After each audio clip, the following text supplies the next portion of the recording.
안녕하세요, 메슬로입니다. 오늘은 과거 찰리 아담이 에이스였던 감귤 군단 블랙풀에 대해 알아보도록 하겠습니다. 그럼 재밌게 봐주세요. 화사한 오렌지빛 유니폼을 자랑하는 블랙풀. 프리미어리그 승격은 꿈도 꾸지 못할 정도로 소규모 클럽인 이 팀은 090 시즌 괴짜라고 불리는 할러웨이 감독이 부임한 지 단 한 시즌 만에 프리미어리그로 승격하는 쾌거를 이룩했습니다. 특히 당시 24살이었던 찰리 아담이 미드필더임에도 불구하고 리그 43경기 16골 9도움이라는 엄청난 스탯을 기록하며 프리미어리그 승격의 1등 공신 역할을 했는데요. 과연 소규모 클럽인 블랙풀은 어떻게 프리미어리그로 승격했던 것일까요? 할러웨이 감독은 블랙풀의 감독으로 부임한 당시 스페인 대표팀이 구사하는 점유율 축구에 주목하고 있었습니다.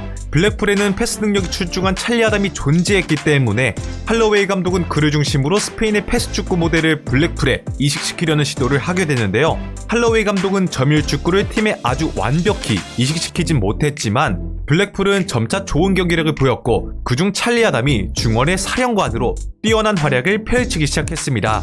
결과적으로 블랙풀은 스페인식 점유 축구를 바탕으로 프리미어리그 승격에 성공할 수 있었죠. 그리고 이후에 스페인이 2010 남아공 월드컵에서 우승을 차지하자 할러웨이 감독의 점유율 축구 신봉은 더욱더 심화되었습니다. 그는 월드컵을 보면서 우리도 스페인처럼 되어야 한다는 사실을 깨달았다. 우리도 그들처럼 되고 싶다.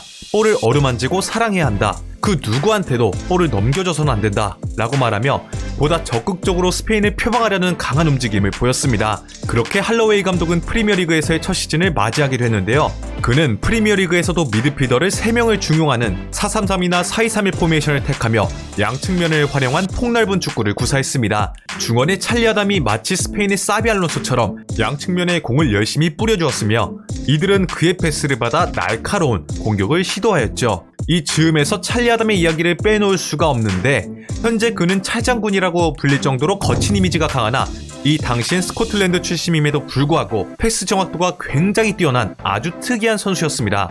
하지만 운동신경이 떨어져 활동량이 생각보다 적은 선수였는데요. 그래서 할러웨이 감독은 그의 약점이 노출되지 않으면서 장점만 부각될 수 있도록 특화된 시스템을 블랙풀에 구축했습니다.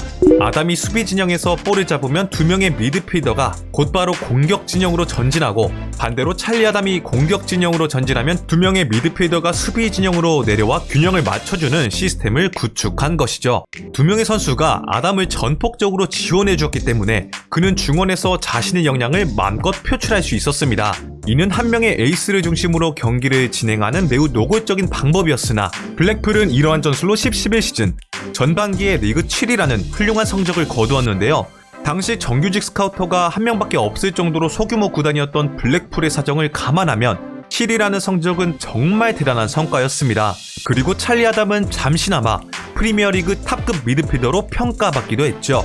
당시 찰리 아담이 얼마나 좋은 퍼포먼스를 보여주었었냐면 후반기 맨유와의 경기에서 절정의 킥센스로 코너킥으로만 2개의 어시스트를 기록하며 블랙풀이 전반전을 2-0으로 리드하게 만들었을 정도였습니다.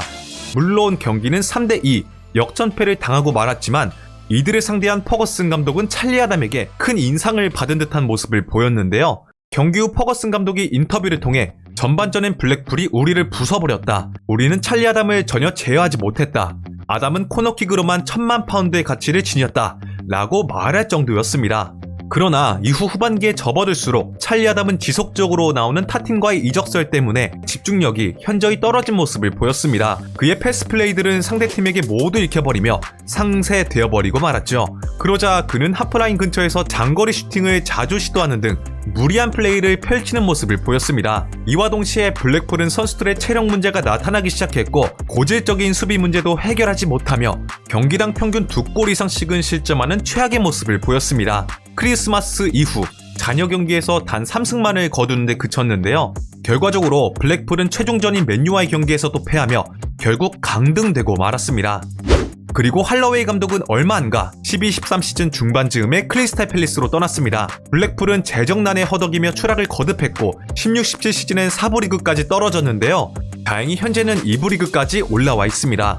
그렇다면 블랙풀 강등 이후에 찰리 아담은 어떻게 되었을까요?